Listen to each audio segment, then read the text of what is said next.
Hello, hello, hello, everybody. Good evening. Let me turn the volume off. How's everybody doing? Let me turn this music off. I do hope that we are live tonight. Please put something in the chat so we know for sure that we're live. We're live on all platforms. Super, super excited to be with you all this evening.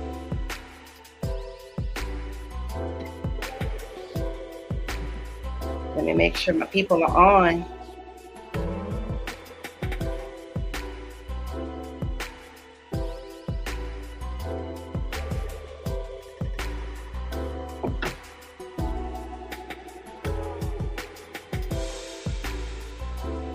We're going to get started in a little bit, in just a moment.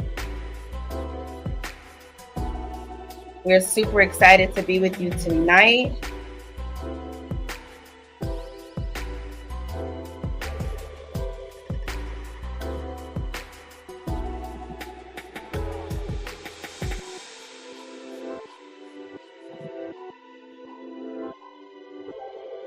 I'm waiting on some folks to tell me that they're on.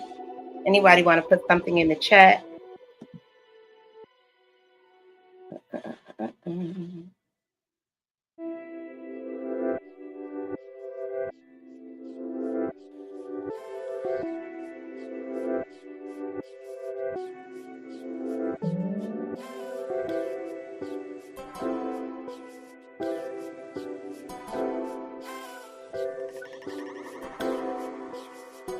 I think that we may have lost the IG live, but that's okay.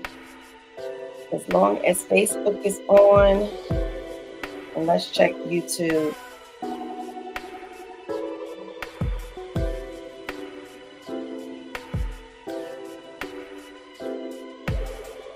Gonna get started in about another 2 minutes. Okay, so PG, I don't know if you can hear me, but can you see me on Facebook?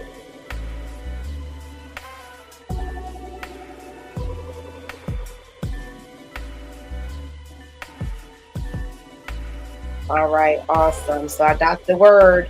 We are live, guys. We are live. I'm going to stop this music. We're going to get started in about 2 minutes. I just want to make sure we're up and running on Facebook. I'm sorry, on YouTube. I want to welcome you all to the Visions of Hope transformational coaching platform, Visions TV and Visions TV podcast. I'm super excited for tonight. I want to apologize because last week we weren't able to be on. Okay, cool. So I just got the word that we are both on YouTube and on Facebook. So I'm super excited to know that. And so we're going to get ready to get started in 1 more minute.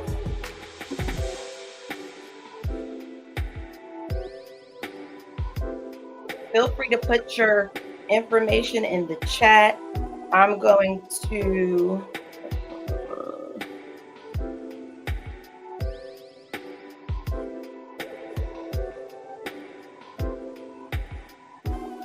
I'll be right back.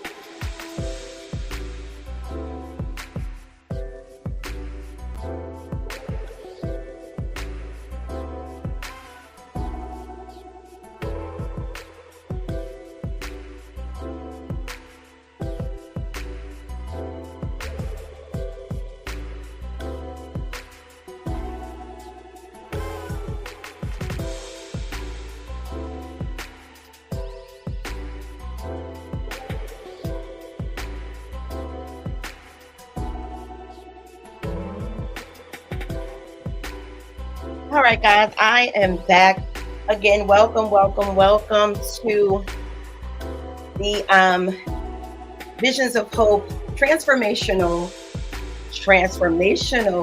coaching platform. Again, YouTube TV. Visions TV and Visions of Hope TV podcast. We welcome you tonight. We're getting ready to get started. We have some great stuff in store for you. And so for us, because this is for all of us, and we're super excited to be able to share with you. So without further ado, my name is Yolanda Kelly, known to many of you as Nayla Shea creatively. And it's my pleasure to be your resident transformational life and wellness coach. And I'm super, super excited. Um, Visions of Hope is definitely, um, oh, thank you so much. Someone said they like my video text. um, Visions of Hope used to be called Visions of Hope Life and Wellness Coaching, and we rebranded it. It is currently now Visions of Hope Transformational Coaching. And we rebranded it in many ways. Our website is under construction. I'm seeing all the people come in. I'm so excited because last week, oh my goodness, I was so disappointed. I was disappointed. But you know what? Life happens. We worked out the kinks and we were able to get what we needed to get going. And so, again, excuse me, welcome to the interfaith and emotional, the intersection between faith and emotional health. That is what we're here for tonight. You see it scrolling on the bottom of the screen. I want you guys to definitely comment. We can definitely share some of your comments on the screen. And just, let your hair down. It's time to let your hair down. So let me get to my note. And I would love to get ready to tell you about our guest for this evening. But before I do that, I do want to again just acquaint you with why we're here. Again, I'm your coach, the Transformational Life and Wellness Coach, Yolanda Kelly. Please share this because we are trying to get this information out to as many people as we possibly can. We are living this thing out as coaches. We are not therapists. We are coaches. However, we want to make sure that you have the information that we have as coaches because we are coaches in the mental health arena. Okay. And so, again, this session and next week's session is the intersection between faith and mental health. And our guest tonight is Pastor Joseph Graham Jr. I'll get into telling you who he is or how I've come to know him a little bit later. But again, we are professionals living life through living this life out, navigating our own lives as it relates to, emotional and mental health and emotional and mental health awareness and faith. That's the key component because we're both believers in the Lord Jesus Christ. I'm a minister and he is also a pastor. And so we just wanted to kind of bridge the gap between the two and reframe our thinking around faith as it relates to emotional and mental health. One of the biggest things, before I speak about the difference between faith and emotional health, one of the biggest things that I think we took away as a body of believers in many cases is not really processing mental health or what that means. If any of you saw my Instagram pages last month during Mental Health Awareness Month, or what I've now called Emotional and Mental Health Awareness Month, I began to talk about the distinction between the two. If you've not gone to my IG page or my Facebook page, there is a link there, or actually a post there for you to go there and sign the petition to get Mental Health Awareness Month changed to Emotional and Mental Health Awareness. We want to get that changed, so please go to those pages. I'll probably repost it a little bit later or maybe tomorrow for you to go there and click on that link and sign that petition so we can get it changed, okay? Because we need everyone's support to do that. But one of the things that is important to us, I want to read to you 1 Thessalonians 4:13.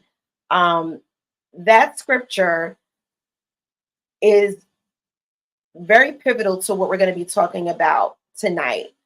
That was excuse me, First Thessalonians 4:13 through 18. And I'm just going to read that for you. And then we're going to get into talking about um, the difference between mental health and emotional health very briefly, so I can bring our guest on so he can take it away, and we'll kind of interact a little bit.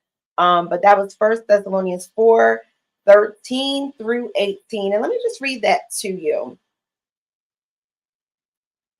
It reads as follows.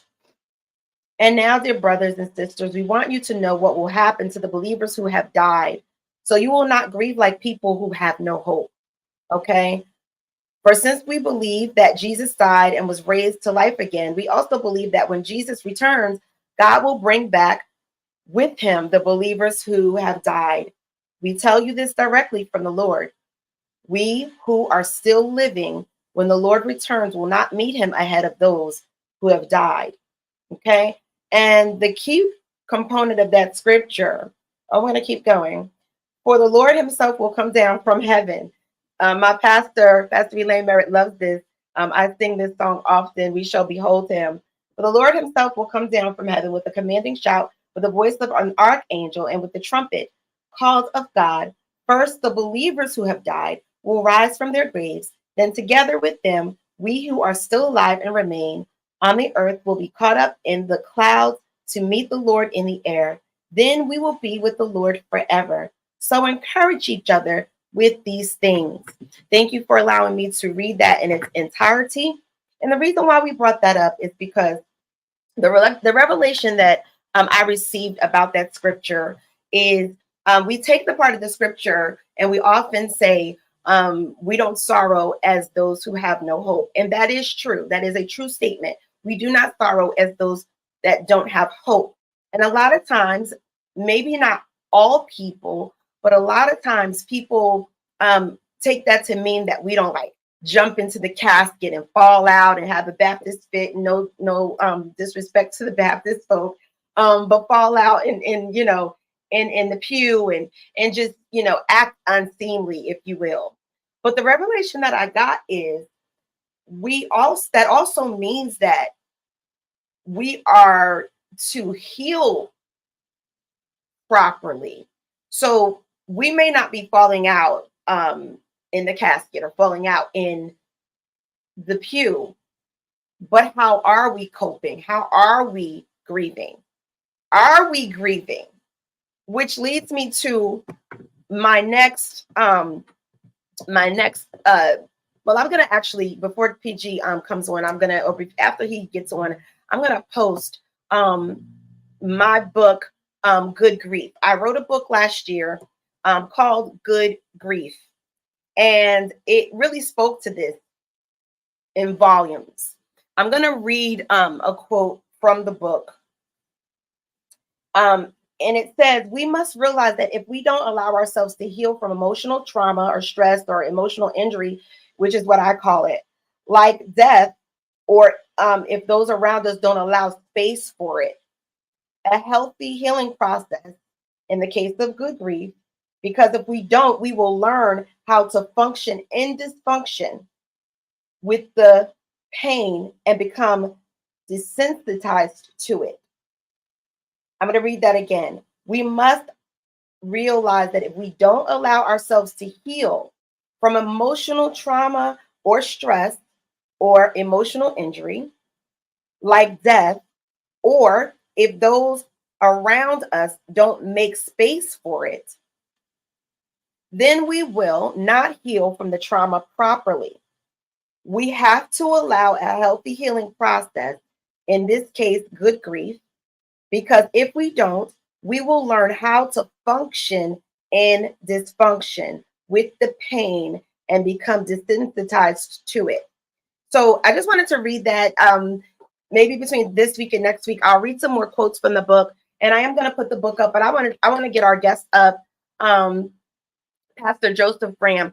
Again, we have had conversations about this, and we started talking about this type of collaboration last year when I put the book out. And when I put the book out, Little did I know that that year would be filled with quite a bit of grief. In fact, the week that I put the book out, you may recall if you saw my post, um, the Tuesday before that was Valentine's Day, and one of my non-bio children, one of my daughter's best friends, and one of my non-bio daughter's fiance passed away in a tragic car crash.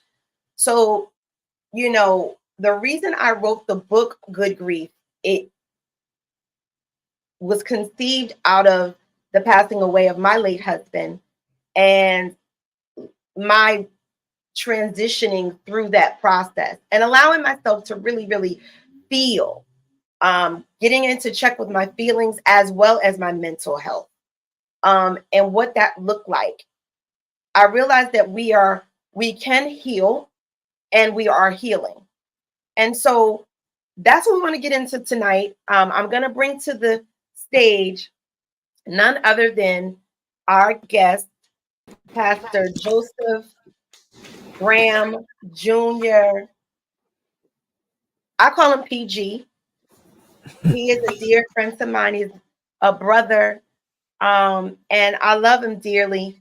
Again, let's start with how we met. Well, Pastor Graham, why don't you, while I'm pulling up your some information here, you tell the people how we met. Good evening. Good evening. It's a pleasure to be here. How we met was back in New Jersey. I had wrote a play called Who's Gonna Save Me? It's Time to Tell Your Secrets. And it was focused on four couples that were dealing with secrets that was plaguing them and was causing problems. And one of my favorite phrases is you can't conquer what you don't confront. And so the play really shows that even when something seems completely tragic or shameful, that you can truly find breakthrough and deliverance when you decide to confront those things. And Nayla Shea was one of the phenomenal actresses that was in the play, as well as a phenomenal singer. And we have just remained connected since then. Indeed, we did remain or have remained connected over the years. Gosh, I don't even remember what year that was. No, it was a long time ago. But the onset of me meeting PG, I just want to take our time through this. I'm not trying to rush through this. We have this week and next week. But a lot of times when you're doing introduction, it does require some time, right, to set up what you're going to be talking about. And it is important for me to share with the people that this man of God, people throw that word around a lot, man of God, woman of God, and what have you. I don't usually use that term, but I can honestly say he's a man of God.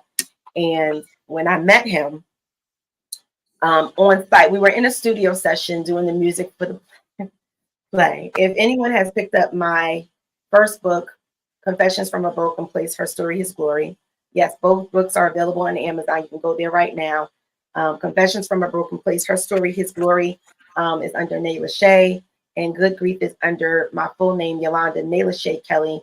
But when I met him, we were working on the play already, and one day we were in the studio, and I don't know what was happening, but we were getting ready to leave the session, and he kind of like blocked me in the doorway, so I couldn't get out the studio. And I'm like, what's he doing? Like, I don't know him like that at that point to be like, why you in my space or whatever. And he said, "Woman of God," and y'all hear how he talks when he gets going. He said, up until now, you have had the faith. And the reason I brought up Confessions from a Broken Place is because even though it's a fictional story based on the story of my life, I have put this account in the book. So he says, woman of God, I don't know, all of what you've been through, but you've had enough faith for God God has given you enough faith to push down what it is you felt or what you've been going through. You've had enough faith to suppress it. That was the actual words he used. You've had enough faith to suppress it, but God is going to give you the strength to now deal with it. And he further said, it's going to be like a regurgitation. It's going to be uncomfortable, but God is going to help you to get through it. And I bring that up because honestly, he did not lie, test the prophet, right? He did not lie up until that point. You think, and I'll speak for myself, I thought that I had dealt with the things that I had to contend with. I had gone through a divorce, and that was not great. One day I'll tell that story. We don't have time for that, but it was not a easy experience. And it was hurtful. I walked away with low self-esteem, and just trying to pick up the pieces of my life, to be very honest. And those who know me know I'm very transparent. So just trying to pick up the pieces of my life, and going into this space where I just wanted to use my gifting of singing and acting. And I meet this man who just speaks into my life. And so obviously our paths were meant to cross, because after that, it was like a regurgitation and it was uncomfortable, but I survived it. And so I'm so grateful to Pastor Joseph Graham. And PG, bear with me. I know there was something that you sent me, but I'm just gonna let you get on the platform and talk while I, like I said, pull up some of this information. And you take it away. Wait, bear with me 1 second, because I need to be able to share some things. Let me pull them up. PG has his own story to tell. And God is truly amazing. Again, where God has brought us from, and what he has allowed for us to experience. I'm doing it on the wrong laptop. That's why I can't find what I'm looking for. All right, it should be over here. I'm like, where are my pictures? All right. So, bear with me as I look down away from the camera. PG is going to share his own story. He's going to tell his own biography. And you just wait until you see the transformation that he himself had, and the behind the story of that. Okay. So bear with me 1 second. I'm going full screen. I'm trying to work 2 devices at a time, guys. So bear with me. All right. So PG, just start telling us a little bit about yourself.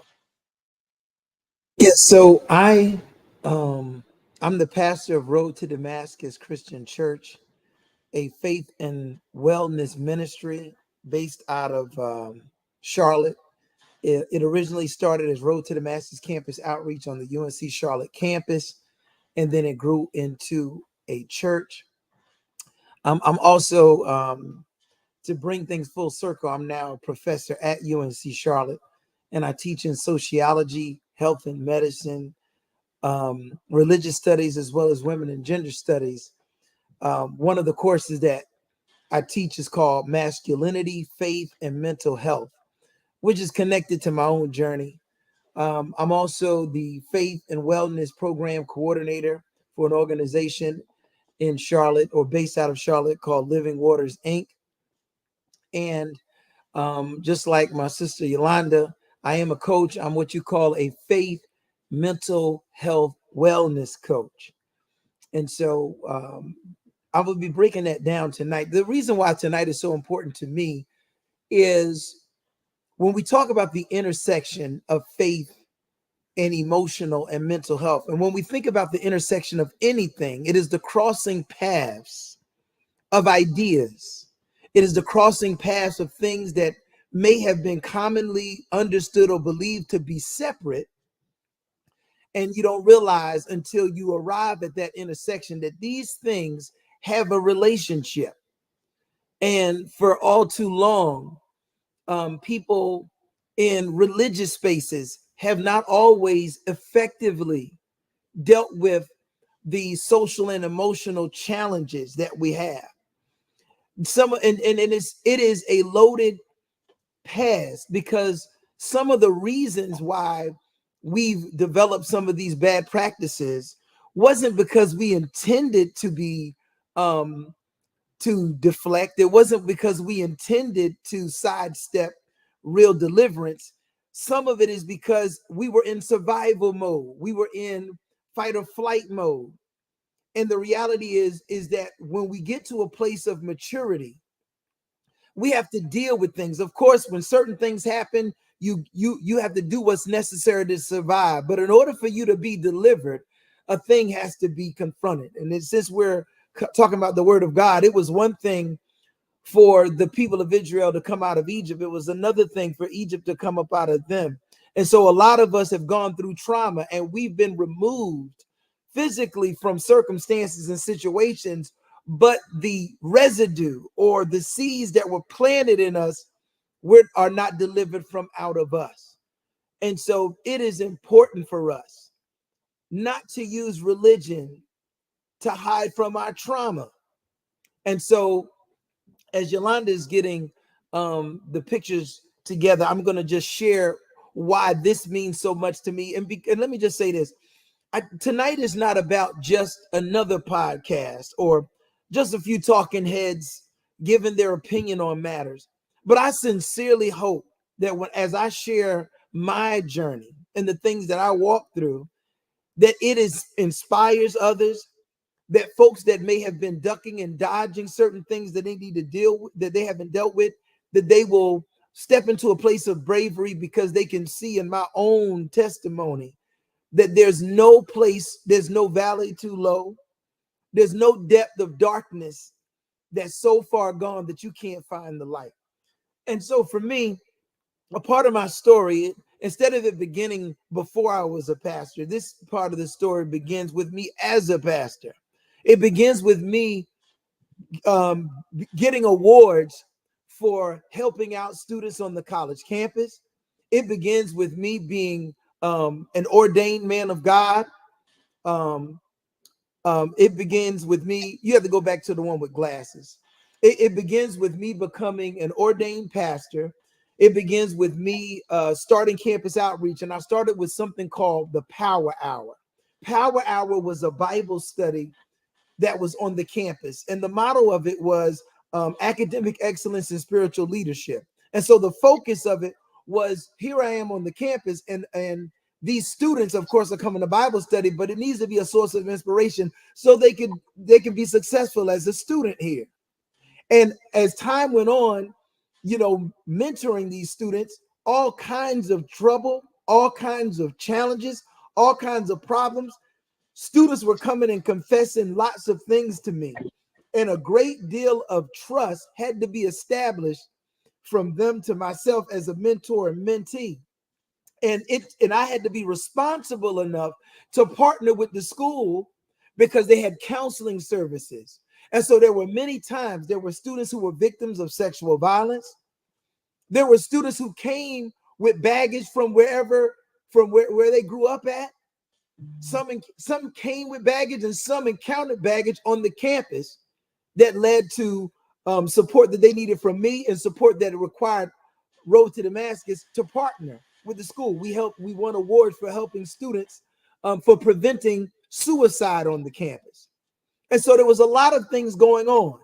But what's significant, though, is that even though we had won awards for doing all this kind of great work, I myself, as a man, as a Black man, and as a man of faith, I had never gone into anybody's mental health counseling office. I had never even sought after mental health counseling, because after all, I am the anointed man of God.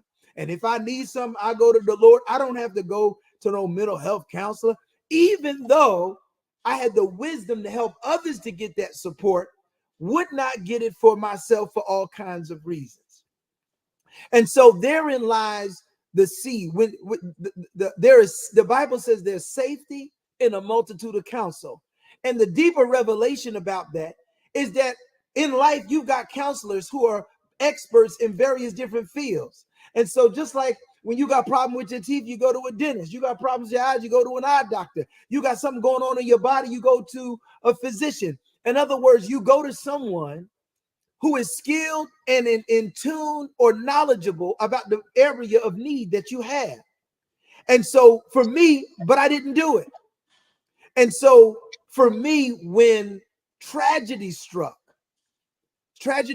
in terms of, for those who know me, and of course I'm meeting new people here for the first time tonight, I was very close to my mother and father, both God-fearing, went to church all our lives.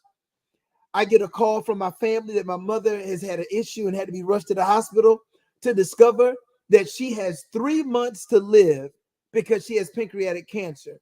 If you know anything about pancreatic cancer, because it's not an area that's often monitored, by the time it is discovered, you're usually in stage 4. And so my mom, being a home health aide, she used to take me to work with her, and I used to watch her take care of people. And when I was in New Jersey, because I'm living in North Carolina, but I would go up and stay with her, I would have to do the very things I saw her do as a home health aide. At times, I would do those same things with her. It was a hard time for me and my family. And the death of my mom remains the cornerstone of how I arrived at the intersection of where we are tonight. The death of my mother brought me to the intersection of faith and mental health and emotional health. And it tore me down. I mean, it would take all night to tell you just the way I was at the funeral. It disturbed people, because all my life I'm usually represented to being a strong-minded, articulate speaker person that God is, that's ready for any situation. But that circumstance of them putting my mother in the ground, it broke me down in ways that words fail to express and properly explain. And what began to happen, and so this picture right here, and the reason I'm taking you on this journey, this right here is the picture I had. Of course, you can see I had some hair, had a fade. But this is when I became ordained as Pastor Joseph Graham, also known as PG. You can show the next picture. I apologize. They may not go in order. Okay. And so anyway, that picture shows me. There it goes. Okay, so that picture shows me. So you saw me. Watch this. You can hold it right here. So you saw me as an ordained pastor. And the reason I wanted to show, because sometimes when I first started doing this, I would do the before and after, but I want to do the before and then the after. So that first picture with the glasses, just so you can see what my condition was at that time, prior to the tragedy, prior to the circumstances happening in my life. This picture right here is when I'm graduating with my degrees. And this is after I have been dealing with the death of my mother, a marriage that wasn't working out. And oftentimes we as leaders, we run from our trauma. We use religion to run from our trauma. And I'm trying to walk you through. Here it is. I'm preaching every week, Bible study every week, oftentimes called out to preach and perform in different places. Oftentimes, even at this time, I was doing gospel hip hop quite a bit. I had opened up for Kirk Franklin, Mary Mary, Donnie McClurkin, Ty Tribbett, John P. Key, Hezekiah Walker, you name it. But on the inside, I was dying, having altar calls, people being led to Christ, magnificent things happening. Here it is. I am running a Christian ministry on a secular campus, and they know me. They know the ministry by name. We help students get internships, scholarships. We help with the retention of African Americans at the institution. We were recognized. But I myself was going through tragedy on my own. This person right here in this picture, this person has high blood pressure. This person has high cholesterol. This person is flirting with diabetes. This person is dealing with kidney failure. This person right here is dealing with hypertension, heart disease. I am breaking down in plain sight, anointed and all of that, but slowly dying, not just figuratively, but literally. And let me tell you, there were 3 significant conversations that led to my transformation. One was my graduate director, who I love and respect to this day. At that time, most of my time in school, I was on the chancellor's list. There was a time when I was grading all the research method student projects for the entire sociology department. But they could notice that my work was not on the level of excellence it had been. He calls me to the office and he's like, listen, I don't know what's going on, Joe. You got to talk to me. And I begin to tell him, express about the death of my mother. And so just so y'all can catch this, my mom gets diagnosed with pancreatic cancer, given 3 months to live in October of 2010. She passes away on February 4th of 2011. And then my father gets sick a year later and he dies in June of 2012. And then I become separated and divorced shortly after that. And if you know anything about divorce, that's like a death in and of itself. So while all of these things are happening, not only is it challenging my mental health, but my physical health is diminishing it simultaneously. And so my graduate director said, he said, PG, he said, we have free counseling here. You need to go and talk to someone. And that's what led me to go to counseling for the very first time. Because I was a student, the school gave you 6 sessions for free. Another one was was actually the sister of a friend who told me, listen, says, I can tell that you're not well in your body and you need to go and talk to someone. And then the third one was my doctor. My doctor said, because I'm the father of 4. And my doctor said, and my youngest are girls. And my doctor said, if you want to walk your daughters down the aisle, you got to do something, Mr. Grant. And so I started going to get testing done. I started walking 30 minutes a day. But it began with me going to mental health counseling. And it was one of the most life-changing decisions I ever made. And so a lot of what I went through in the transformation, and if you can go to the next picture, if you can pull it up, I don't know what order it's in. This is also me. This is where my JT is standing up and I'm holding my jailer. I'm letting you know this man right here that you're looking at, this that I told you with diabetes, flirting with diabetes, high blood pressure, hypertension and all that. I'm wearing a 4X and that got snug sometimes. And let me tell you something. This is why I tell people I don't talk down or talk at folks. I'm telling you what I did and what I lived. Breyer's ice cream, then I had the nerve to discover what is Talente. I'm trying to tell you, food became my therapy. And this is real, y'all, because I'm dealing with grief. I'm dealing with sadness. I'm dealing with pain I can't articulate. And because I'm a leader, who am I supposed to go to? As much as I would preach about pride, I let pride get a hold of me. Because it said pride comes before a fall. And some pride doesn't always mean you think you stuck up. Pride is for those of us who don't want to burden anybody else. Because that was my thing. I don't want to burden people. Folks come to me for help. What do I look like pouring my burdens on them? And so while I held my burdens to myself, I was dying on the inside. And so when I began to go to counseling, it gave me a whole nother revelation of who God is in my life and gave me a brand new understanding of what it means to have relationship with God and not just religion.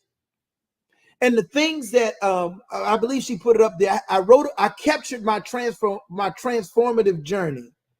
in a book that I wrote that you can find on Amazon called Light Up, a guide for how to balance faith and mental health. And the book, I'm transparent because I had to go through, I discovered I had 30 mental health challenges: depression, anxiety, lack of motivation, unhealthy attachments. What's beautiful about the book is a very good friend of mine who is a licensed counselor, Dr. Joanne Frederick. She operates in the Maryland and the DC area. And she not only wrote the foreword for my book, but she provides the clinical definition of all 30 mental health challenges that I confronted and puts them inside of the book. So when you're reading the book, see, I grew up on Daily Bread, right? The little book where you get a scripture and a story. So the book flows like that, but it's also a journal. So you get to see what the revelations that I got. And then there's a call to action telling you what you need to do for yourself. And so this right here is a picture of what the book looks like. And so it is important. It was important for me to be able to chronicle my journey and to put it in something in a fashion that somebody else could be delivered and set free, just like myself. And so this book captures that.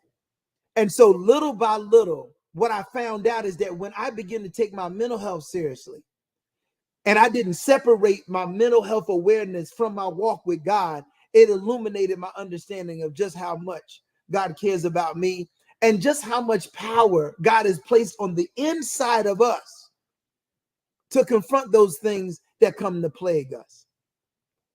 And so the website that she had put up there is, so the reason why I say that I'm a faith mental health wellness coach, because I found out that once I got to the intersection of faith and mental health and the changes I made, I began to think differently. When I begin to think differently, then my behavior changed. When my behavior changed, how I ate changed, who I hung out with, what I did, what my appetite was. And I don't mean just my physical appetite, but what my spiritual appetite, what my intellectual appetite was. It was a complete transformative journey. This website that she has there is that, so I'm a faith and mental health wellness coach, because for anybody who has faith and is serious about their mental health and they are ready to improve their health, then this is why, then you go to this website and we can arrange a time to meet.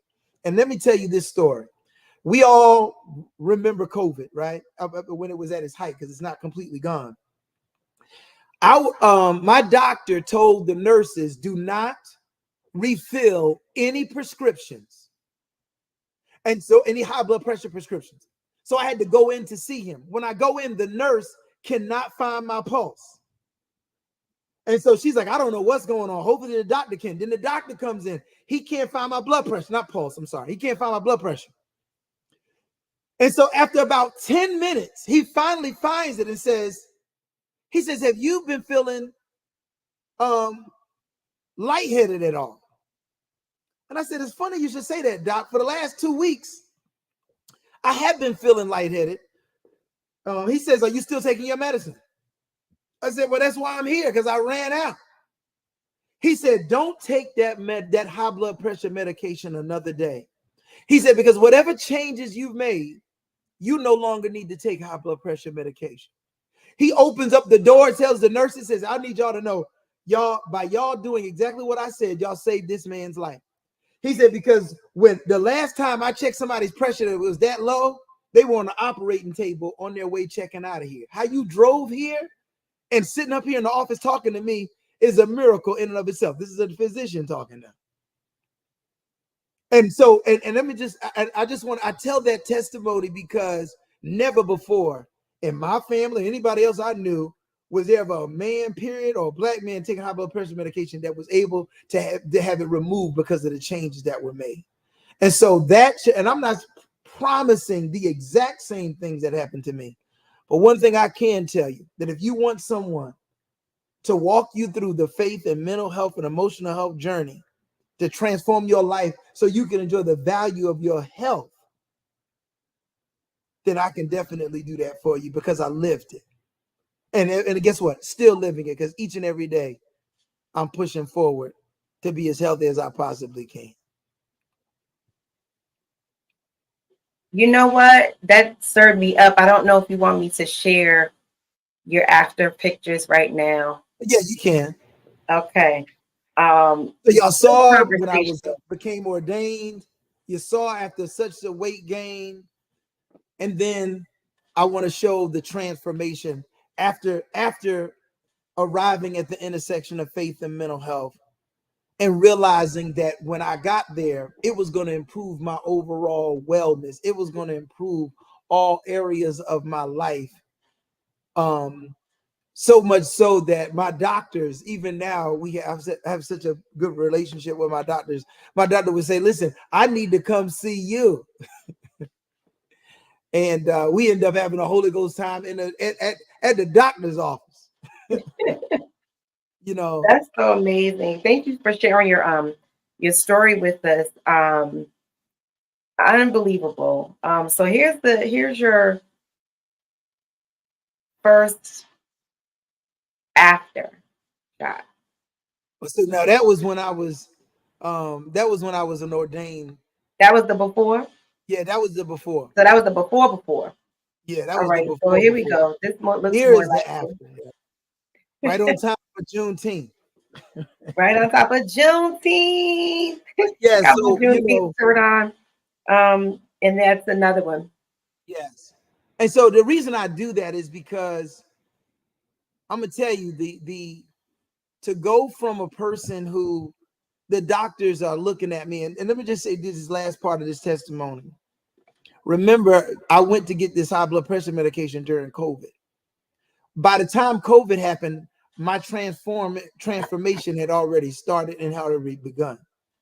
And my doctor said that you were the poster child for pre-existing conditions. Wow. And it's highly unlikely that had you not began your journey and was in the state that you were in when you saw me with the graduation clothes, he says highly unlikely that you would be here today. Wow. And nobody saw COVID coming. Well, a few people, but that's a story for another day. But I'm just saying, this is why when the word of the Lord comes and moves you to make a change, Mm. there are things coming that you don't know about. There's no way in the world. I had no idea. Right. Right. Yes, indeed. So y'all be encouraged tonight.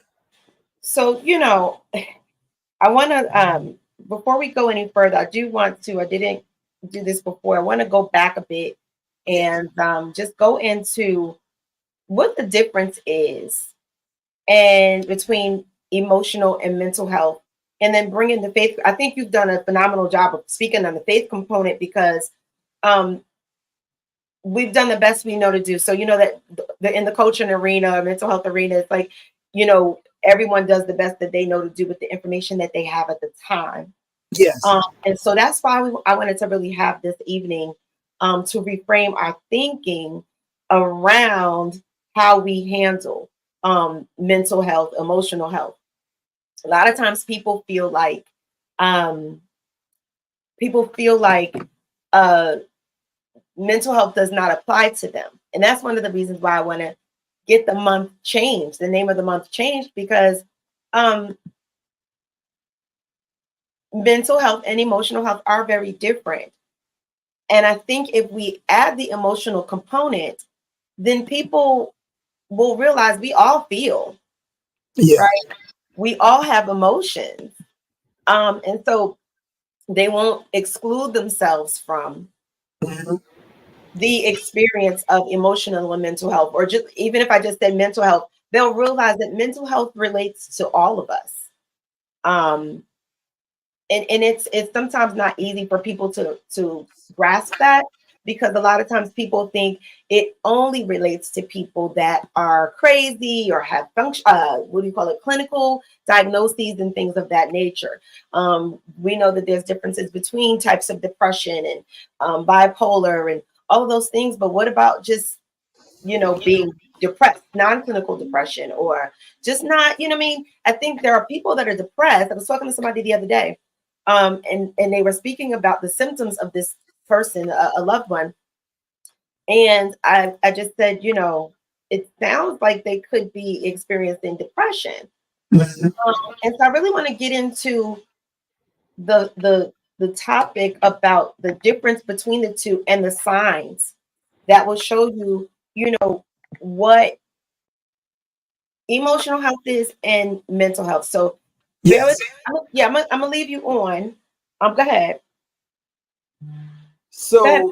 So 3rd John chapter 1 verse 2 says, beloved, above all things, I wish that you prosper and be in good health, even as your soul prospers. So I really want us to grab hold of the phrase health. Health in and of itself, and this is going to challenge the way we may think. Sometimes we can use words, but how we define them is not what we think they are. Health does not differentiate between the mind, the body, and emotion. That is an error that human beings have made in an effort to understand. But in reality, it is naive to even believe they can be separated. Say That that is a again, very please. that is a very Western mindset. In other words, Hmm. in Proverbs, it says, "As a man thinketh, so is he." Right. In his heart. Think of in his heart. Yeah, as a man thinketh in his heart. So watch this. Your heart is the seat of your emotions. Your There it is. thinking is what's going on in your mind, and both of these things influence what you do and your behavior. Mm-hmm. And guess what? One of the greatest misunderstandings is like, I want to be, is we think that a person can be mental, then this is physical, then this is spiritual. When in reality, everything is spiritual. The word of God says everything visible is governed by the invisible. So what we call mental stuff and what we call social and emotional stuff are only components of a spiritual reality. They cannot be separated. And the moment we begin to do that is how we get the confusion where people are thinking that I can help you improve your thoughts, and it somehow is not going to have anything to do with what you feel. Absolutely. Absolutely.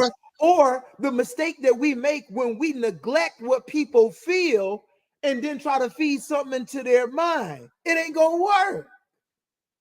It's so true. It's so true. Um, when I speak often, I will say we're spirit beings having an earthly experience, right? Yes. That's a saying. I don't know who originated it, but I used to hear Dr. Miles Monroe say that a lot. And you just brought up, you know, everything spiritual. One of the key components is we are spirit beings. So spirit always existed. It will not stop to, it will never cease to exist, right? Yes. That is who we are. However, how we feel is not spiritual per se, it's how we feel as far as our earthly experience. If you look Yeah. at Jesus in the Bible, he felt many things. He Yeah. cried and Jesus wept. Because I think the other day, last week, we were talking about how Jesus cried at Lazarus' death, Yes. right? You know about that. Yes. But I think that sometimes what we do in the body of Christ or church or what have you is we have some comments too here. Hi, Minister. Hi, Pastor Peggy. Oh, hi. How are you? So good to see you. Um, you know, so I think sometimes what we do is we try to, we acknowledge and understand that Jesus was both human and divine. But because we know he's divine, we don't really focus much on his humanity Yeah. throughout his passion ministry. Yeah. He got angry. You know, the Bible tells us to be angry and sin not, right? So we're allowed to get angry, and it's not as one of my favorite teachers, Dr. Anita Phillips, and I encourage you guys to check her out. she talks about often emotions are not a sin. It's not a sin to feel what we Yeah. feel. And I think if we learn how to get connected to the feeling of what it is that's going on, we can take the time to sit in it, get an understanding of what it is we're feeling and the why we're feeling it. Why is it resonating in the way that it does? Next week I have like an emotional tool that I'm gonna share. But let me read. I can't believe it's already an hour. Again, like I said at the top or in the middle, so to speak.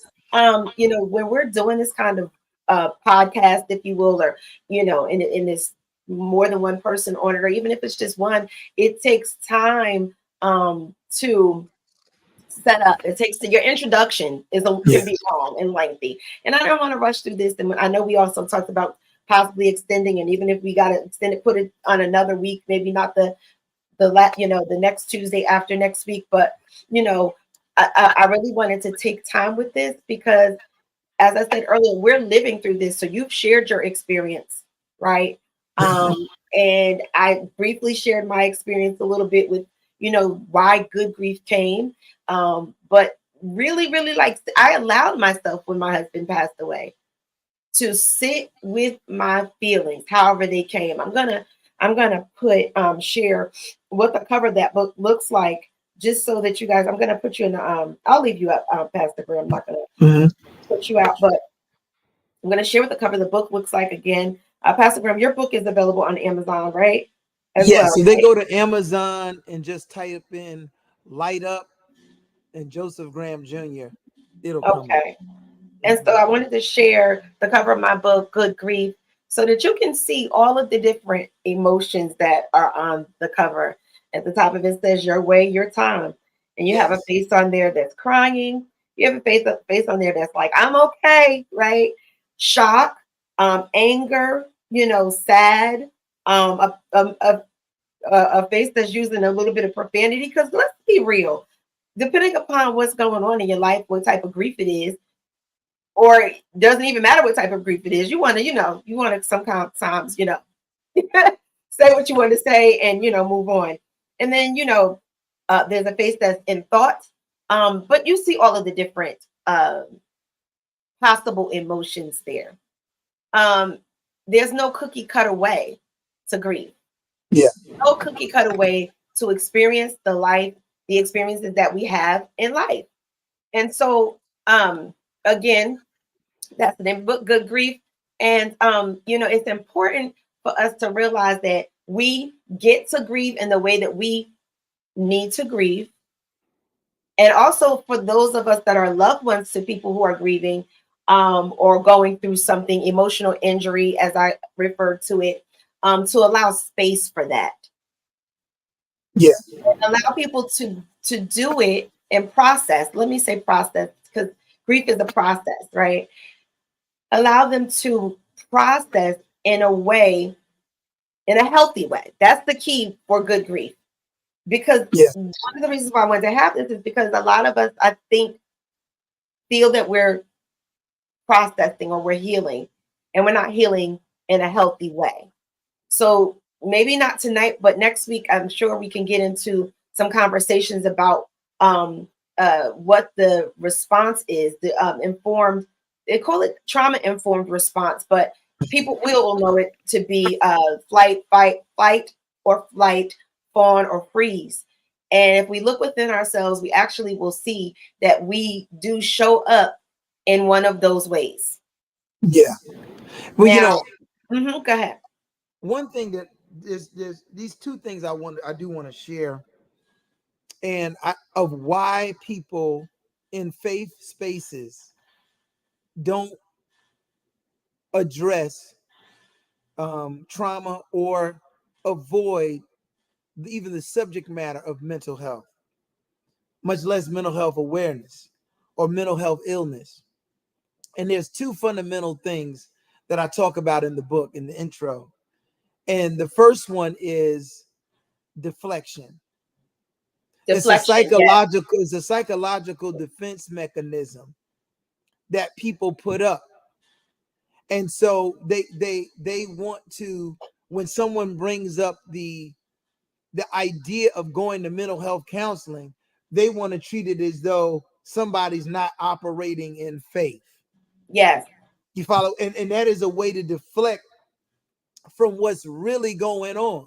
And so you act like that is some type of lack of trust in God to go to somebody and to have somebody to meet with, to have somebody talk to you about the issues and the struggles that you have. And I know this firsthand because I dealt with it. And then the second one is denial. Right. And denial is when a person says, well, I don't already talk to God about it. Jesus done took care of that. And see, religious folks know how to religiously tell somebody to shut up when they're trying to when they tell them something they don't want to hear. And Yes. that's what religious folks do to tell people to get out my face. It's like, I talked to God about it. And it's like, no, you didn't. And see, let me tell you something. Is the phrase that you can't conquer what you don't confront, and pride comes before a fall, is that we are using religious innuendo to duck necessary conversations. Yeah. And so, and because here's the thing, we would rather suppress and pretend like we had a breakthrough instead of really getting down knee deep into it. It reminds me of when the military general that was stricken with leprosy, and Elijah told him to go down and dip himself 7 times in the Jordan River. He was saying, why don't I go to these other beautiful rivers? He did not want to go to the murky rivers of Jordan and believe that his healing could come from there. And to me, it's very telling, because until we are willing to get into the muck and the mire and be honest and confront that which we came from, it'll chase you forever until you get delivered from it. And so for many of us, we've got religious people who don't realize that just because God used you doesn't mean that you delivered, because gifts and calling come without repentance, and God going to get his glory. Don't forget, before you got the title of apostle, prophet, evangelist, pastor, or teacher, the best title God can ever put upon anybody is vessel. And a vessel is something that gets poured into, so that whatever is poured into, it gets poured out, which means that, yes, God can use you to bless and pour into folks because they come into you with a spirit of expectation, but that has nothing to do with whether or not you're well. That's so good. How do we know that? Because Paul said, why would I don't want to preach this gospel and me myself become a castaway. That very phrase he's saying to you, you could be doing mighty things, beautiful things in the community, excellent things for the kingdom, and you still crash out because you've not been delivered and set free from your own struggles. And right. So a burden for me is my burden is reaching out to faith leaders and people of God and saying, we don't need no more, like in the New Testament, the woman who made clothing and did all of this stuff in the community named Dorcas, and she drops dead in the middle of the house one day, and some folks had to go get Peter, and Peter ends up resurrecting her. But a lot of us are dying in plain sight because we usher, because we leaders, because we preach, because we sing, because we led altar call, and you're dying. And let me tell you something, when the enemy can't stop you from doing what God called you to do, the next plan of action is to at least cut your time short. And so as much as we want to bless God for saying amount of years, how many more years were you supposed to be here? Woo! Doing what God called you to? Let's stop patting ourselves on the back. We wear our confusion and trauma like badges of honor, as if that's something that God likes. Some stuff we keep going back to. The Bible talks about deliverance. How are you in your 14th year of being saved and talking about the same issue as if, and then lie to ourselves, God is getting the glory? God is not getting the glory off of a soul tie that has attached itself to you that you have not gotten rid of. Yes, you've done great work, but guess what? We all know it ain't us anyway. God can make donkeys prophesy. So the fact that you can sing or preach shouldn't be something to make you forget the fact that he can use whatever he chooses. He said he'll make the rocks cry out. The question is, when nobody's around, Oh, that Are part. you going to go into that secret place and ask God to deliver you? That's what we're talking about. Real breakthrough, not religiosity, but real breakthrough. And the last thing I say is here, the skeletons in the closets of our parents become the imaginary friends that our children play with. Oh, say that again.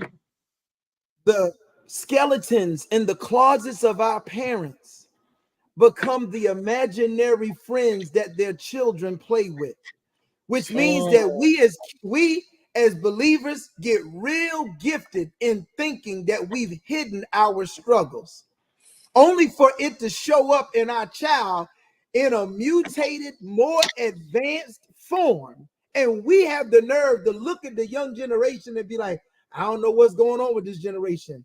What's going on with this generation is the thing that you thought you had hidden in the closet attached itself to your seed, and now it's running rampant. And so, and I'm not preaching at y'all, I'm talking about even me, absolutely. that Which we can't expect our children to operate in a level of deliverance when we know that there are things that we've not actually been freed from.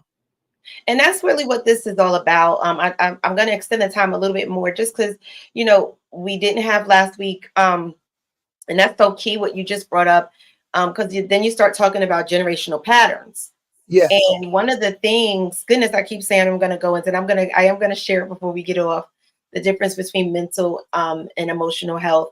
But one of Yes. the things that going back to what I said about a lot of us think that we're healing.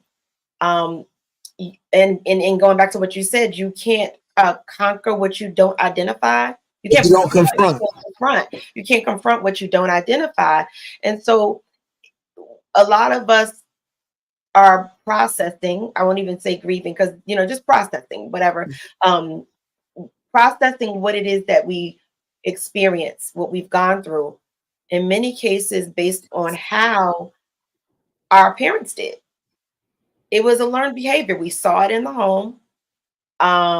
We either saw how they didn't process, whether it was to suck it up, push it down, and just try to go on with life. I'll bring up right now, I have a friend who talked about during COVID. It's so funny you should mention COVID, um, who was molested or raped. Forget about, I want to call it what it was, in honor to what his experience was. He was raped by, and this raped by the pastor of his church, right? We're talking about faith. And so, I'm going to stay right here. Hurt people hurt people. Now, I don't know his pastor's story, but more than likely, if you probably went down in his history, if you will, it's possible that he could have been traumatized in some way, or abused in some way, right?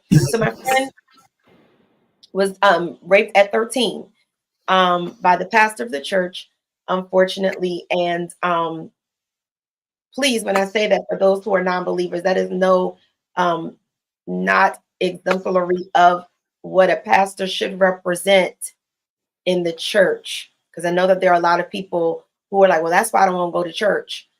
Please don't let that be why you don't go to church, because that's not every pastor, and that's not every member of the church. So I just want to interject that. But in any case, my friend, he was able to grow up and become industrial. He's in entertainment, and so he was busy with the things of life, busy with doing his profession, if you will, until COVID hit, where everybody was locked down, and he could not do what it was that he used to anesthetize the feelings of the experience, the unfortunate experience that he had. And he himself, he did a whole Facebook post and spoke about it, and spoke to how he was able to busy himself away from dealing with. Ayanna Van Zant has a statement called feel, deal, heal. And I use that for my practice. Feel, deal, heal, because if we can't feel it, then we can't deal with it, and it won't heal properly. So I say all of that to say a lot of us are going through, a lot of us get busy. busy working. Yeah. You know, I'll admit I'm the kind of person that, you know, if I'm or at least I used to be, well, I'll say I still am, you know, if something happens, you know, the working of it busies you enough to take your mind away from it. It distracts you away from sitting in the feelings. So Yeah. now what I'm learning to do is to sit still and check in with my body where the emotion is resonating. And you know, sometimes it'll resonate in the solar plexus, depending upon what it is. It may resonate in your head, you may get a headache. It may resonate in your back. Check in with your body and see where it's resonating so that you can then feel it, like I said earlier, and begin to start dealing with it. Pastor Graham mentioned therapy. Therapy is key. And before we get off, we're gonna and I'll probably put it in the chat, some not therapist names, but places where you can seek out therapy. A lot of people want to, especially people in faith, they want to do Christian therapy or what have you. There's so many therapists out there. And if you don't have insurance or money is an issue, there is a platform where you can go and you can get therapy based on your income or what you bring home. So they've eliminated the excuse to not go to therapy. And I have was listening to something the other day, and the person was talking about, you know, dealing with the emotions and feelings and things like that, or grieving or going through the process. And the person said, I realized a lot of times people don't want to deal with it or face what they're feeling because they think, or let's take crying for an example. They think if they start crying, they're not going to stop. Right.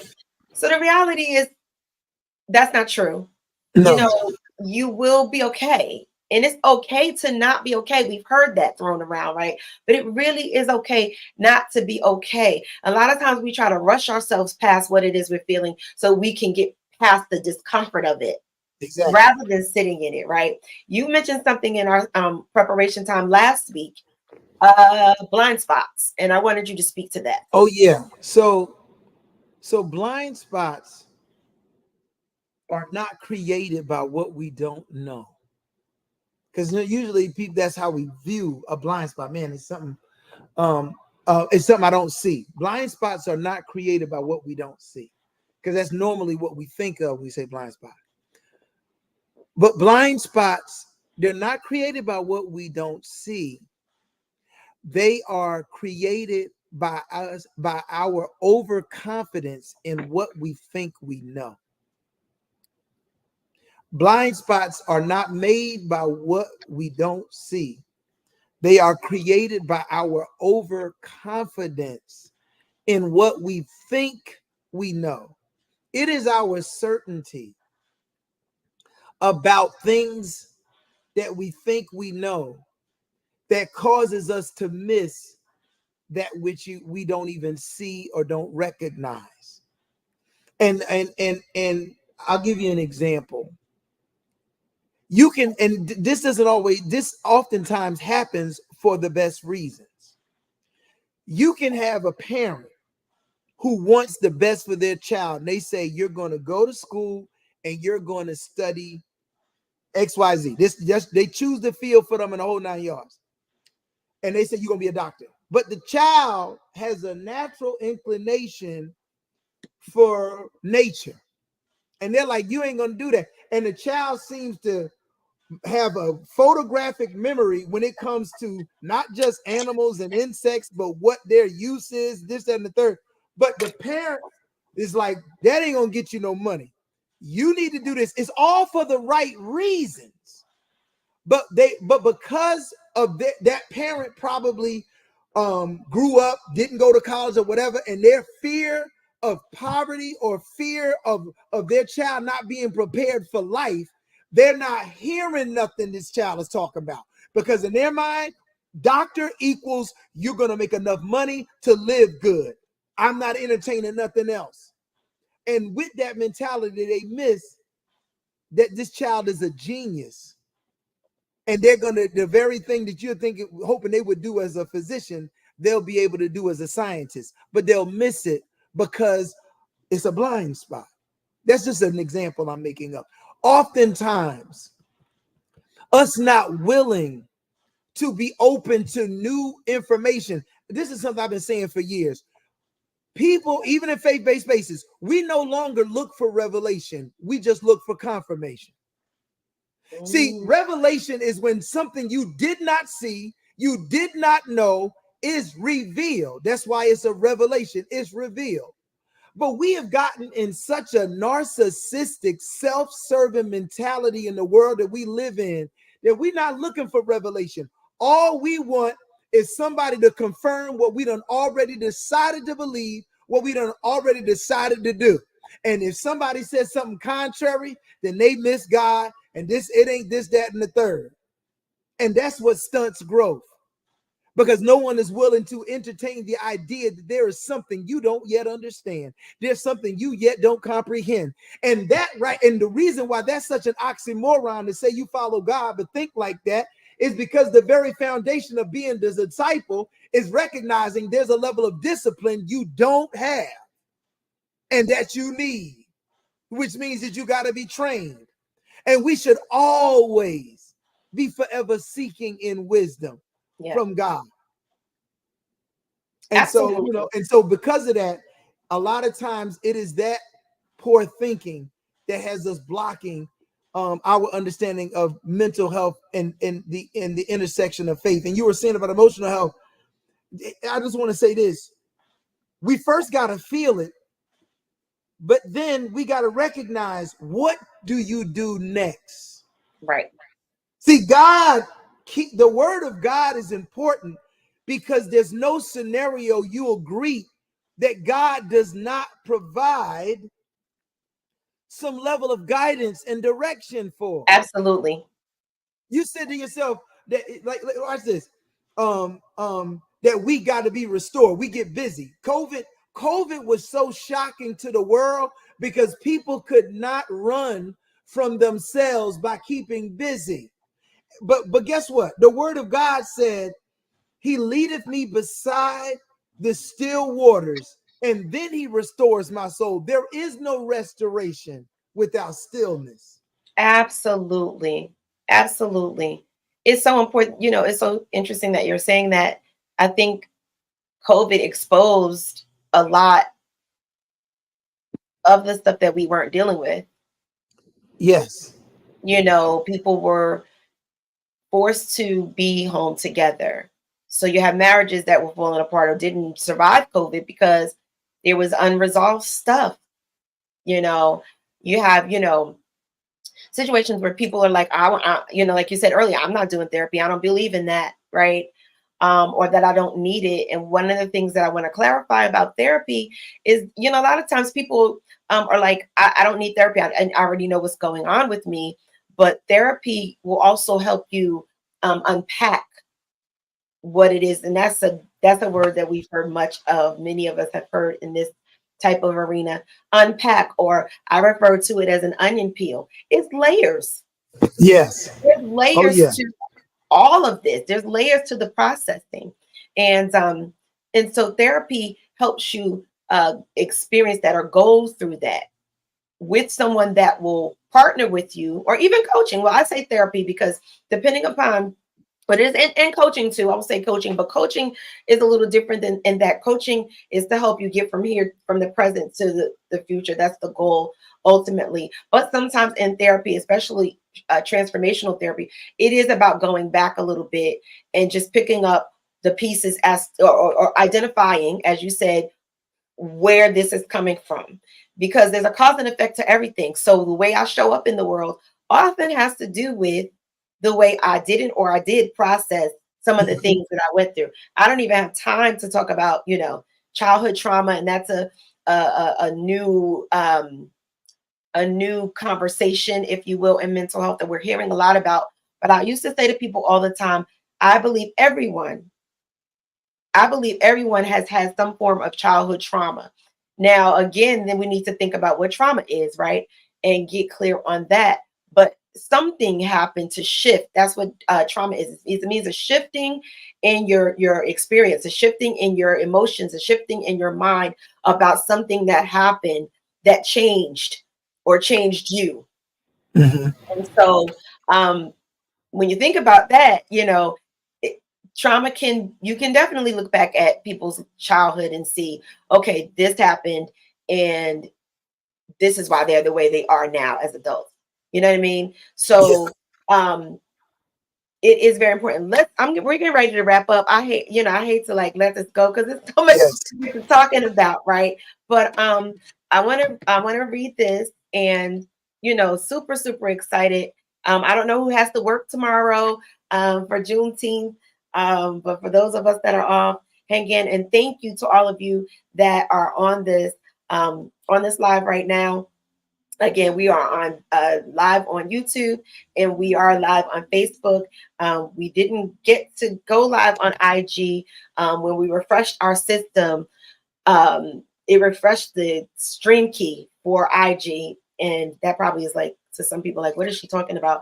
Stream key, that's all those embedded codes and things like that that you get to use to go live and stuff. And when we did that, it changed the key. So we'll be live next week on IG, and I was able to go over there and let them know to join us over here. So really quickly, mental health and emotional health. I'm going to leave you on the camera. Is that okay, Pastor? Yes. Yes.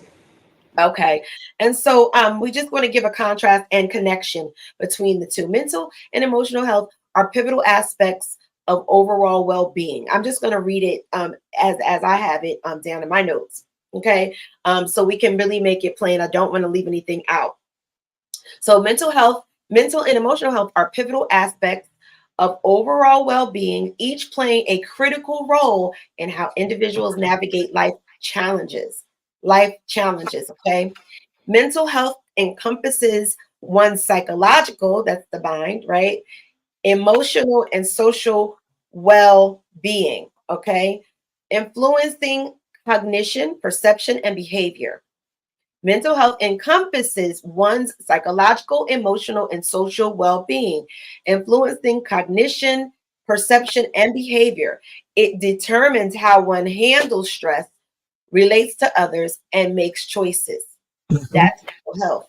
In contrast, emotional health refers to a person's ability to express feelings appropriately. I want to say appropriately, okay? Because we have people acting out. I heard someone say yesterday, I listened to a podcast. He's no longer a pastor, but Tim Ross. I listened to him, and he there's a quote that I actually wanted to read from him, and I'll read it when I get to the bottom of my notes. But one of the things that he talked about was um, getting it out verbally, talking.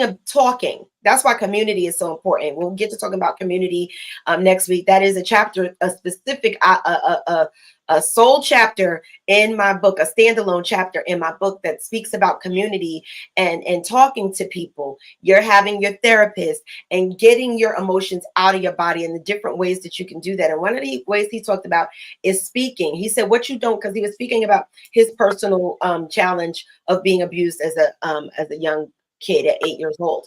And he said, what you don't verbalize you act out. Yeah. What you don't verbalize, Oh you yeah. Oh yeah. And someone else I heard say, what you don't get out or what you don't speak out, and I think it was Iyanla Van Zandt, what you don't speak out, especially in women, it will resonate in the body. It will settle in your body. Emotions are energy, and it will settle in your body. So that's why I encourage clients to write and sing. I encourage crying. Put some music on and have a cry session, as we call it. Cry. There's nothing wrong with those tears. Let them flow, because it'll make you feel better and allow you to get that out. Journal. It's one of the things I'm gonna do. I won't speak to this too much, but something I'm venturing to do in the future. I'm gonna include going to one of those what do they call it, a rage room, where you or a smash You room. break up You know what I'm stuff. talking about? Yeah. Now, it's so funny because, just a total sidebar, when I see people like throwing stuff on TV, and it's not really a total sidebar, but when I see people throwing stuff on TV and breaking plates and stuff. I'm like, why are they doing that? They gotta clean that up. Why you have to clean it up? But here's the thing: you may need to do that. You may need to, find some old dishes that you're not going to use and just go outside and just crack them things and just throw, or get a bat and just bang against a pillow. Whatever it is, get it out. We get angry at the transitions that we experience in life. That is a very, very big emotion, anger. Yeah. And again, going back to faith, the Bible tells us, be angry and sin not. Yeah. So that means that if I get angry, I can't go up and like punch somebody, or, I referred to earlier the scripture that says, we don't sorrow as the world does.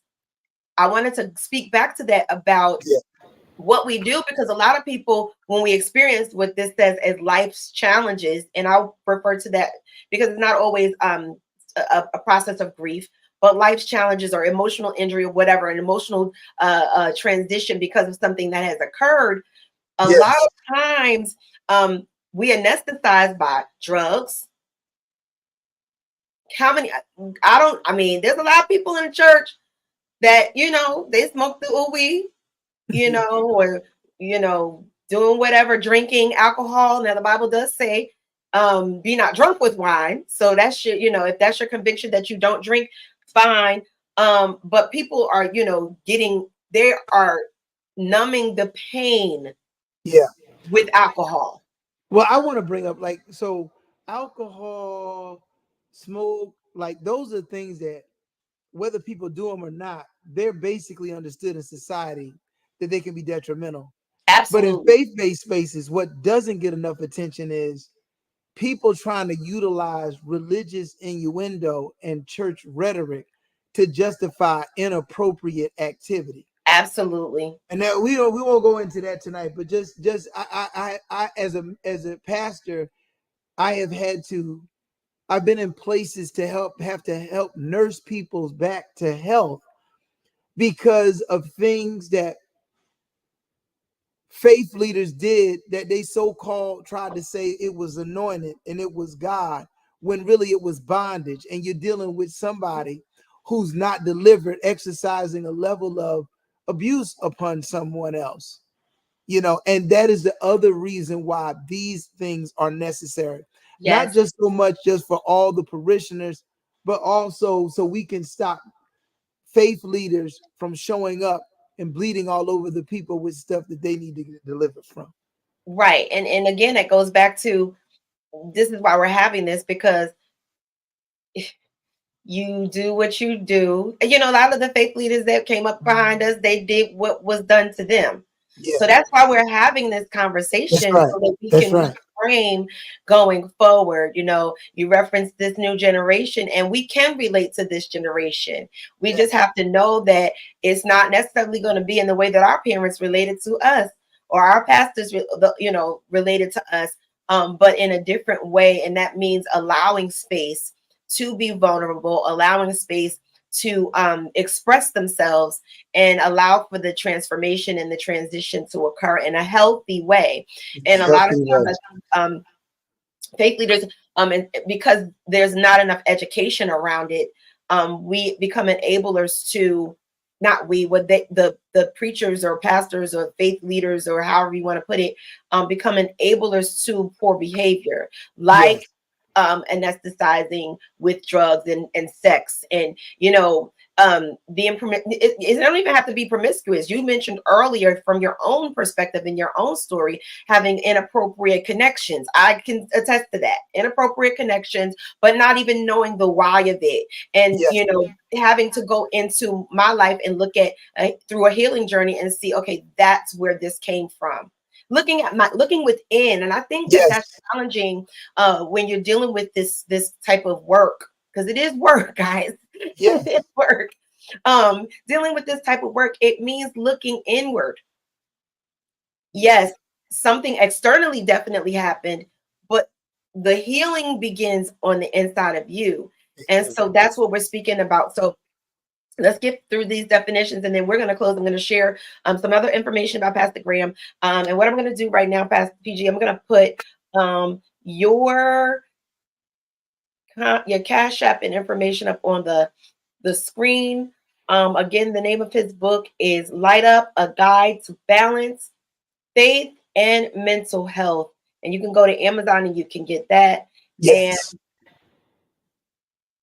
where's your information? And I'll put it up here. Well, why don't you? There it is. Okay, so that's Pastor Graham's financial stuff. If you should wish to send him, he's not getting paid. This is my brother that agreed to do this for free. And again, that's his Cash App up there, $ Art. Let me mention this too. I don't know if I told you about this, but RTD, we've been around for over 20 years, but this is the first time that we have stepped into missionary work. And so we partnered with a gentleman named David Nabor, who's doing phenomenal mental health work in Ghana. Yes. And so for anyone who wants to help support the work that we're doing, they can definitely utilize the Tithely or the RTD Church. But what he's doing is he's going around. What's happening is, because of a lack of mental health awareness, people with mental health issues are being thrown into the street, thrown into jail, kind of like what goes on here, being abused. So he's going around, he does mental health awareness at schools, at police stations, in communities, at churches, a lot of the faith and mental health stuff that we were talking about. And so I just want to put that out there. Great work is being done. Thank you. I had the pleasure of jumping on the Zoom the other day, and I was able to hear him, and he was speaking about nutrition as it relates to mental health. And when I tell you, that was right up my alley, because that's another whole topic. After we have these series of after Pastor Graham and I finish these series of sessions, I actually plan to have my personal naturopath holistic practitioner by the name of Jacqueline Nasir. I had him come on my conference, the Metamorphosis Conference, during COVID, where we spoke about the mind-body connection. And that's, the food is always included in that. And so that'll be the next set of series that episodes and what have you that we're going to be having. So, thank you for sharing that. And please go to Pastor Graham's Cash App or the Tithely, where you can certainly donate. You can certainly donate. I'll leave that up there, and then I'll share mine as I after I read this. So in contrast, we were talking about emotional health refers to a person's ability to express feelings appropriately, the capacity for emotional resilience, and the quality of one's inner experiences. Excuse me. Understanding the distinction between mental and emotional health is essential for identifying and employing the right strategies and resources. So I'm just going to jump really quickly. And I think, so I'll reread this definition next week at the top, so that we're all clear. And I'm going to ask that you please share this information. Share this information with your friends, your family, your congregations, your enemies, whomever it is. Everybody needs this information. Okay. So in distinguishing mental health from emotional health, it's essential to understand that their definitions and how they interconnect to affect overall well-being. Okay. So the definition of mental health, it says it encompasses the state. I read it already. It encompasses the state of one's psychological well-being. Right? It is concerned with the way individuals manage their cognitive abilities and duties. Mental health affects how people process information. So when you're your mind takes in the information. Your mind is where you process the information, and the information is the stimuli, if you will. That's where you take it in. That's where the download occurs. That's the information. And that's where you make decisions and synthesize the thoughts, right?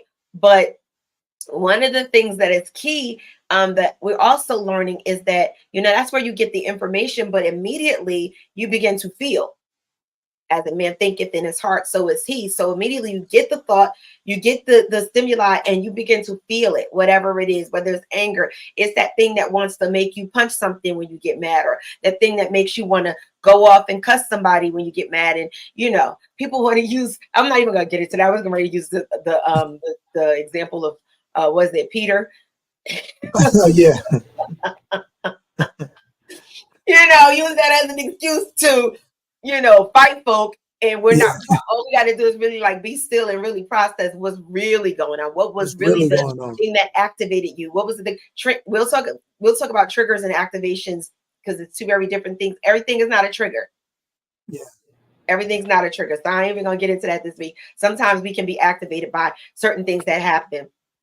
And then emotional refers to the ability to handle emotions effectively. It is indicative of how people express and manage feelings and how they respond to emotional challenges. And it is emotional health. Emotional health is about experiencing and regulating what we speak about in the mental health space. When we speak about regulating, we're talking about regulating your nervous system.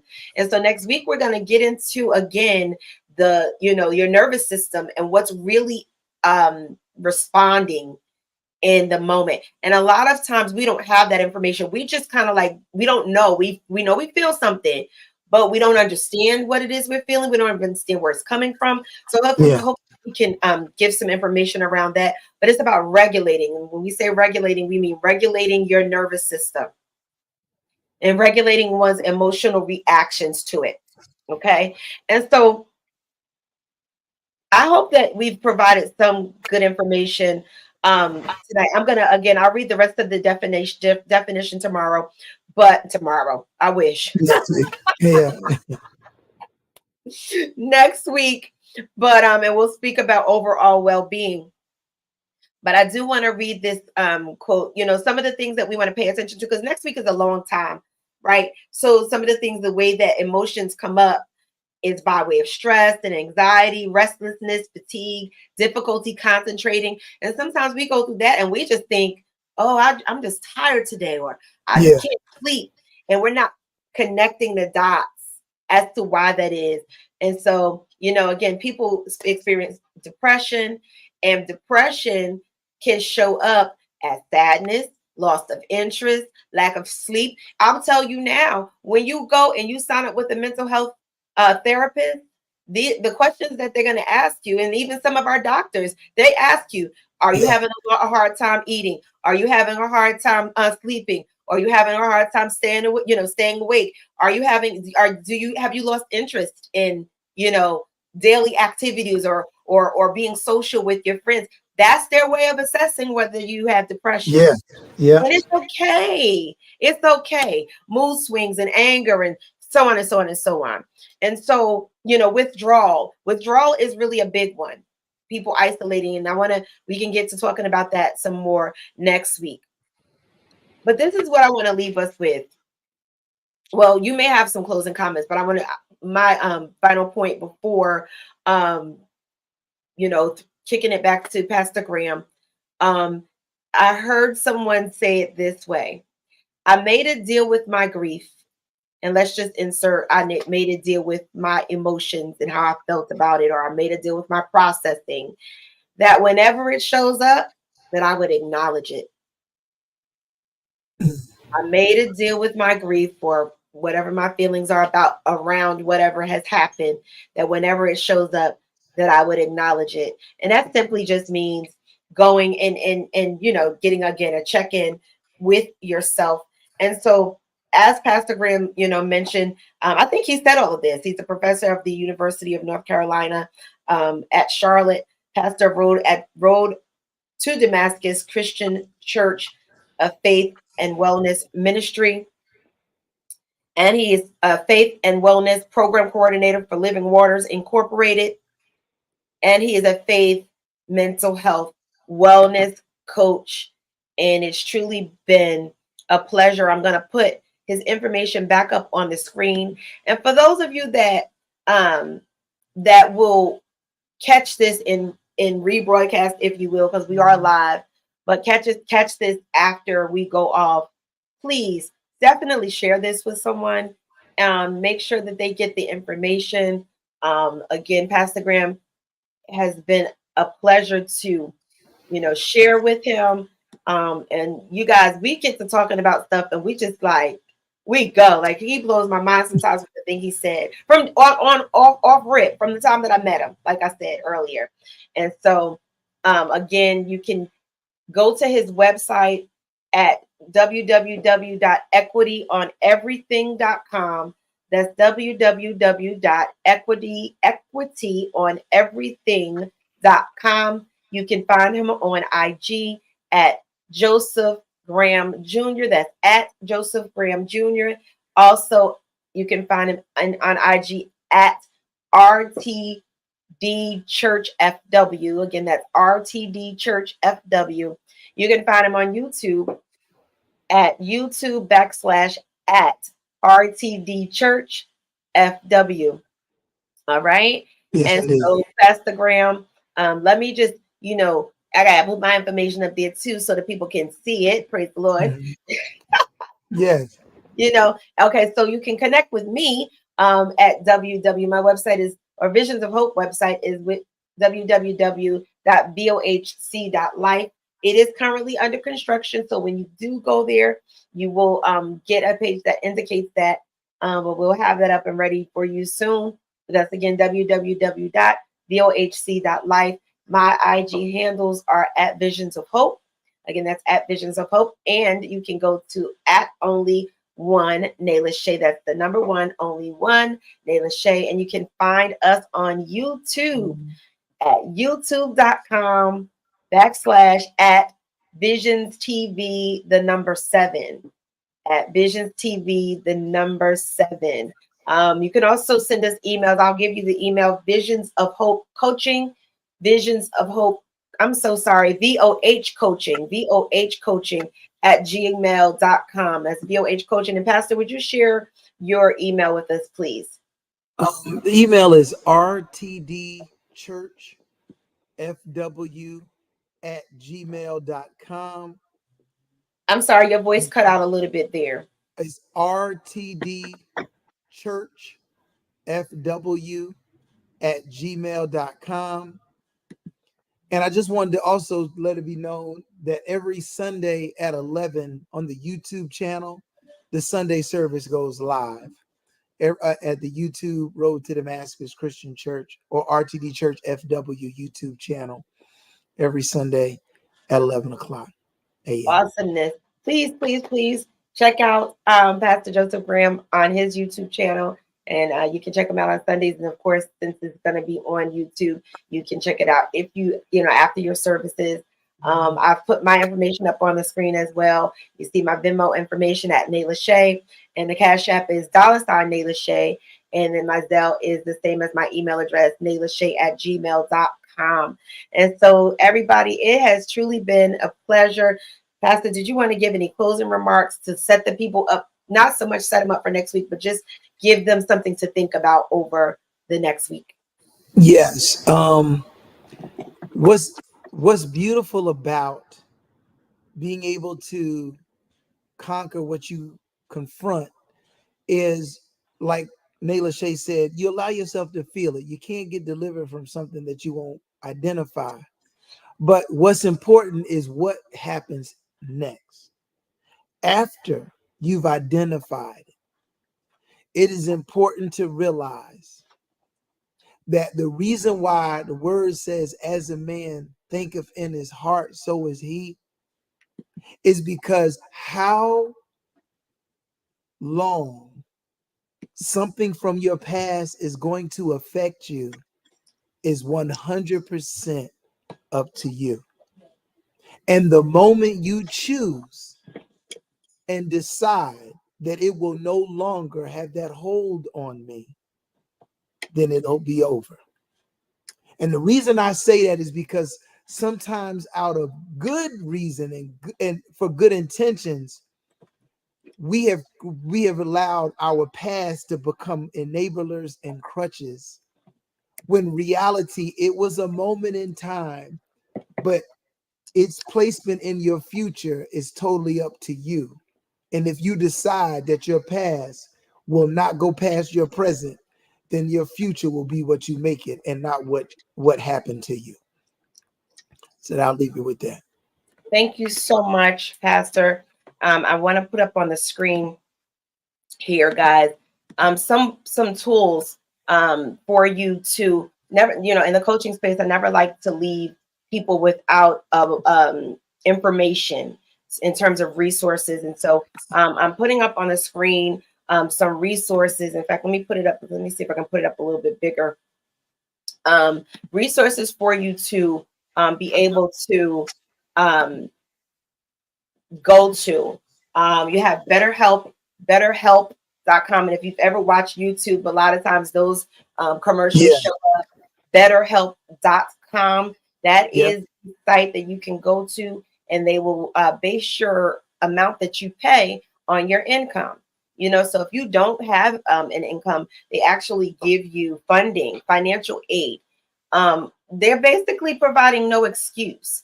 And a Yeah. lot of people don't even realize that mental health or excuse me, behavioral health is covered by your insurance. So a lot of people most insurance companies or most insurances do pay for your therapy visits or group therapy or what have you, for you to go get the care. A lot of people, when they hear the word help, they immediately eliminate themselves from the conversation because they don't think they need help. Care. One of the things Pastor Graham was speaking about last week when we were preparing for this was how we easily see the need to get our cars fixed. We will go to the gym. We make sure that we go to the doctor, even if something is happening with our body. If we get a deep cut or whatever, a wound, or we have an illness, we'll go to the doctor, yet we won't necessarily go and get therapy. Okay, so let's reframe our thinking around it. There's so many resources available. These are just a few that I pulled up. BetterHealth.com. You can also go to psychologytoday.com. That's psychologytoday.com. Or I'm sorry, not today. It's psychology.com if I'm not mistaken. Psychology.com.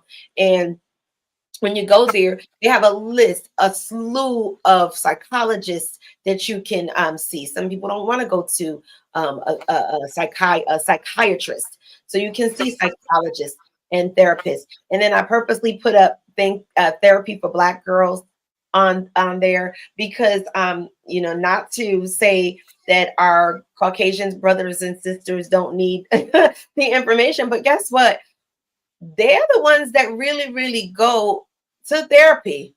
They put their kids in therapy without problem. It's our brothers and our sisters in the Black community that seemingly struggle with connecting the dots with going to get care.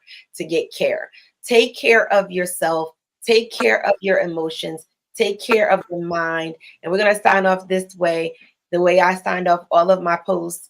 Be kind to yourself.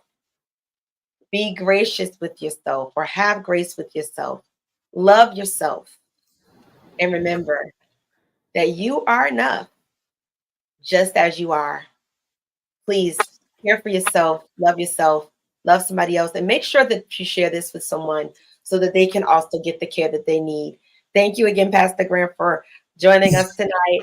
And Thank you for everybody, having me. have a wonderful, wonderful night. Peace and blessings. Oh, we didn't even open up for questions, but let me do that. Anybody that's on, before we do, I do want to respect what I said. Before we go, anyone has a brief question, please throw it in the comments really quickly and we'll address them. And if not, we are going to sign off. We're going to sign off, but get your questions prepared for next week. And you can also email us questions. Email them to me at at vohcoaching.com, or you can put it in the Visions of Hope DM. Okay. So if there's no questions, we're going to, if anyone posts after we get off, we'll just save the questions for next week. And feel free, if it's something pertinent that needs to be addressed prior to, we'll definitely get the information to you. All right. Peace and blessings, everyone. We hope you have a good night. Thank you for sticking with us a little longer than we planned to, but yeah, it was necessary information. So peace and blessings. God bless you. Bye. Bye-bye.